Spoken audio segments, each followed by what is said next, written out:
मक्के तक तो सिर्फ मुशरिक से झगड़ा था और मदीने आने के बाद रसूल को दो महाजों पर जंग करनी पड़ी। एक तलवार का महाज और दूसरा आले मोहम्मद के फजाइल का महाज। यह जुमला भी याद रखना कि पैगंबर को दो महाजों पर जंग करनी पड़ी है, आले मोहम्मद की फजीलतों पर जंग करनी पड़ी। अब पैगंबर के जमाने को छोड़ो, बहुत दिनों की बात है, बहुत दिनों की बात है, बहुत दिनों की बात है। इमाम 12वें गायब हो चुके हैं और खलीफा वक्त के दरबार में बहस हो रही है कि मरियम अफजल है कि सैयदा अफजल है, मरियम अफजल है या सैयदा अफजल है। जानते हो फैसला क्या हुआ? उसने उलमा से पूछा, उलमा को बिठाने का शौकीन बादशाह था, उसने उलमा से पूछा कि भाई तुम्हारी राय क्या है कि मरियम अफजल है या सैयदा अफजल है? कहा कि भाई कुछ सोचने की मोहलत तो दे। कहा कल बताना। दूसरे दिन जब उलमा आए तो कहा कि बताओ मरियम अफजल या फातिमा अफजल? उलमा ने बिल इत्तेफाक से जवाब दिया कि मरियम अफजल है। कहा भाई देखो मैं दलील के बगैर कोई बात नहीं मानता। कहा अमीर हम दो दलीलें लाए हैं। एक तो ये कि कुरान ने मरियम की तहारत का ऐलान किया है, या मरियमो इन्नल्लाह अस्तफा के व तहरा के वस्तफा के अला निसाइल आलमीन।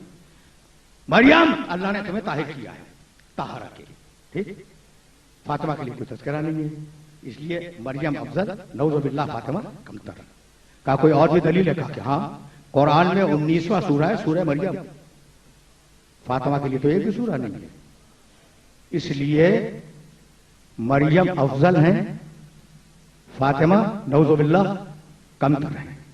उस भरे हुए दरबार में एक ऐसा भी बैठा था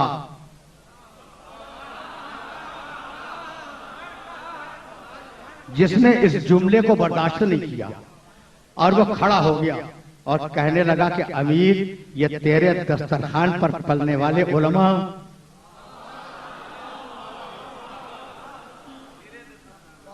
तेरे दस्तरखान पे पलने वाले उलमा गजब खुदा का इतने बदअकीदा हो गए हैं कि ये मरियम को फातिमा से अफजल करार देते हैं। कहा फिर तेरा अकीदा क्या है? भाई पूछना तो है। भरा हुआ दरबार है, उलमा बैठे हुए हैं और एक शख्स खतरनाक होकर खड़ा हो गया। अब उससे पूछा कि तेरा अकीदा क्या है? कहा मेरा अकीदा पूछता है, मेरी निगाह में मरियम में और फातिमा में वही निस्बत है जो जमीन को आसमान से है।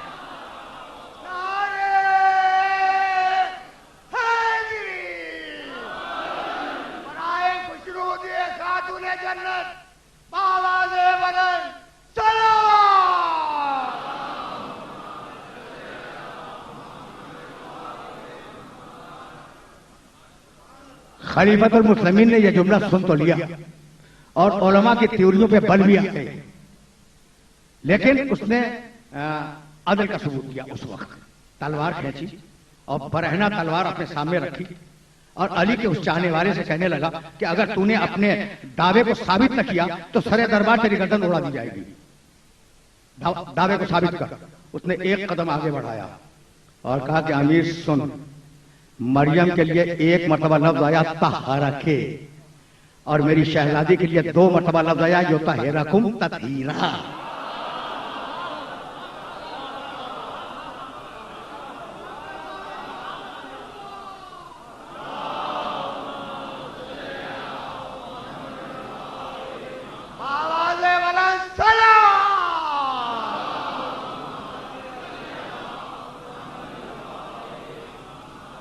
युतहिरकुम ततहीरा, युतहिरकुम ततहीरा, 2 मरतबा लफ्ज आया। कहा कि अब तू फैसला कर कि मरियम अफजल या सैयदा अफजल। एक जवाब, और अमीर मरियम के लिए एक सूरा आया, सूरह मरियम।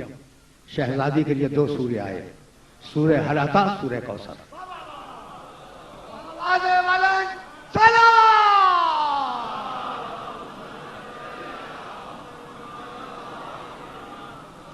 वो अपने जोश शबाब में एक कदम आगे बढ़ रहा है और हाजिर दरबान उसे चाहते हैं कि उसी मकाम पे रोक दें।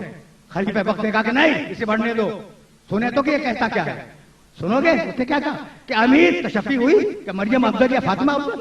तशफ़ी हुई? अगर तशफ़ी ना हुई हो तो कुरान सुन, मरियम प्राइवेट लाइफ में गई, प्राइवेट लाइफ में पर्दा कर लिया अपने खानदान वालों से, और वहां जिब्रील ने पहुंचकर पैगाम दिया।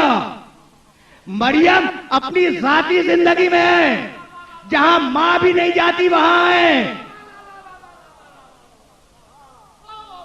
जहां मां भी नहीं जाया करती, मरियम उस मकाम पर है। और उस मकाम पर फरिश्ता पहुंच गया और फरिश्ते ने जाके पैगाम दिया। सूरह मरियम में वाक़या मौजूद है, ये मरियम है और अब मेरी शहजादी अपने बाप के साथ, अपने शौहर के साथ, अपने बेटों के साथ चादर के अंदर बैठी हुई है। फरिश्ते की हिम्मत नहीं है कि इजाजत के बगैर चला जाए।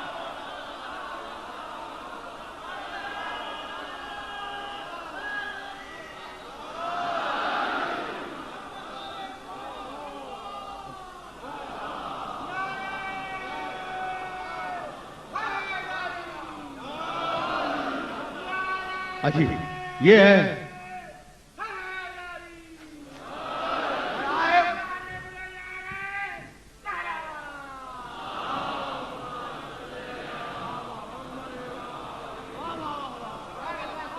आमिर, आपको समझ में आया कि मरियम अफजल या फातिमा अफजल? और अगर अब भी समझ में ना आया हो तो अब समझ कि मरियम का एक बेटा मासूम,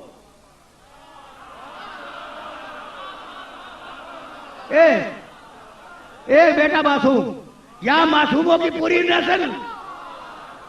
और अगर अब भी समझ में ना आया हो तो एक दलील और दे दूं, मरियम के बेटे को शहादत नसीब नहीं हुई, इसके बेटे शहीद होते रहे, शहीद होते रहे। कितने फर्क सुनेगा मरियम में और फातिमा ज़हरा में। पूरा दरबार घबराया हुआ है, पूरा मजमा खामोश है। खलीफे वक्त तलवार को नियाम में रख के चुप बैठ गया। करे तो क्या करे? कहा अमीर अगर अब भी तसल्ली न हुई हो, उसका आखिरी जुमला सुन लो। कहा कि अब मैं हलता की तरफ चला जाऊं। उसका आखिरी जुमला, अली के चाहने वाले का आखिरी जुमला, कहने लगा कि अमीर अगर अब भी तसल्ली न हुई हो तो इस किस्से को छोड़ दे, इस मसले को छोड़ दे, यह हल हो जाएगा। कहा कब हल होगा? कहा जब फातिमा का बेटा गैब से बाहर आएगा, मरियम का बेटा आसमान से उतरेगा, दोनों होंगे। फातिमा का बेटा नमाज पढ़ाएगा, मरियम का बेटा नमाज पढ़ेगा। रहमतिक या अरहमर राहिमीन व सल्लल्लाहु अला मुहम्मद व आलिहि